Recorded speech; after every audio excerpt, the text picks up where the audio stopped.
name's Ross Bose. I'm an assistant director for research and innovation at the University of South Florida, and I lead the Sarasota Manatee campus office of research. My name is John Johnson. I'm the associate director of research for the St. Petersburg campus and part of the Research Development Institute in Tampa. The feedback we got from our faculty is that one of the biggest barriers to grants is finding an opportunity and finding it early enough that they had time to work on it and develop the proposal.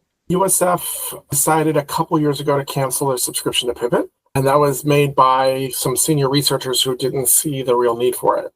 Having worked in grants for a long time, the people who need these grant search engines aren't generally the senior people who are the ones who made this decision and discussed this.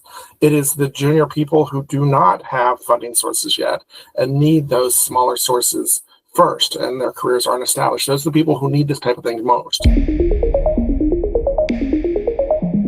I found a booth with the CEO of Adam Grants at the Society for Research Administration International and got a demonstration in person.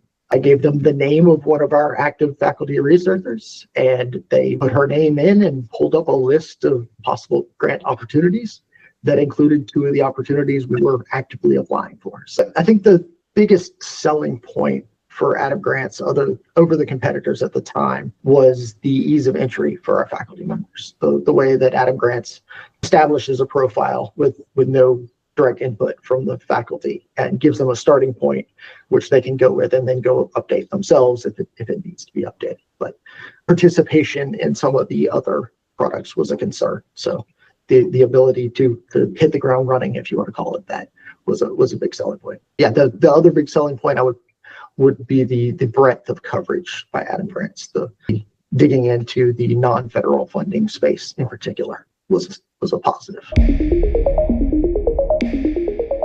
I have to say, the implementation was smooth. It was really relatively simple. The fact that it is so easy to use is really, really helpful, so that there's not as many barriers to entry, and you don't have these like weird Boolean variables, which are common to other search engines that I've used in the past. And that's where the interface is really nice and easy for people. So that was helpful. So I didn't get people who are afraid of it or really struggled with using it. That was useful, and we really got going relatively quickly compared to implementation of anything else I've ever dealt with. That was all smooth. It's up and running, and people are using it and giving us feedback on it, which is a good sign that we could actually get it out to people really quickly. Initial feedback has been that our faculty members like the interface. They find it easy to use.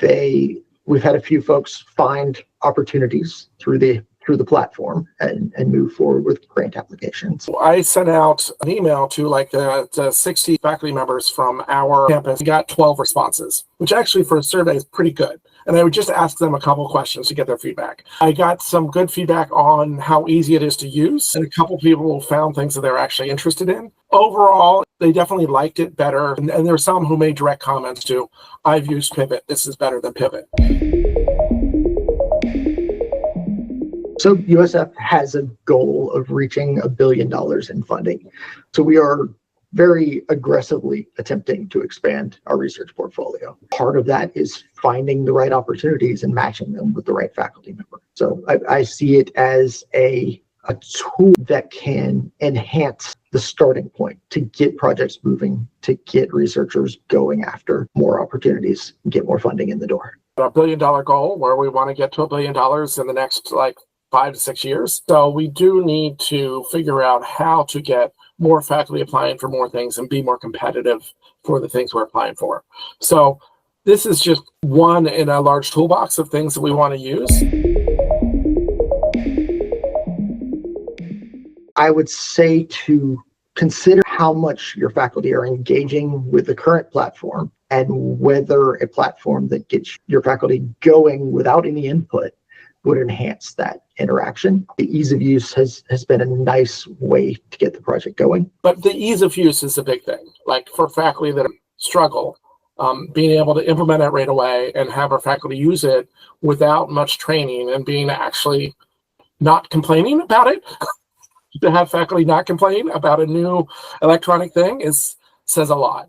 It says that they could go in and use it, and they found it easy to use.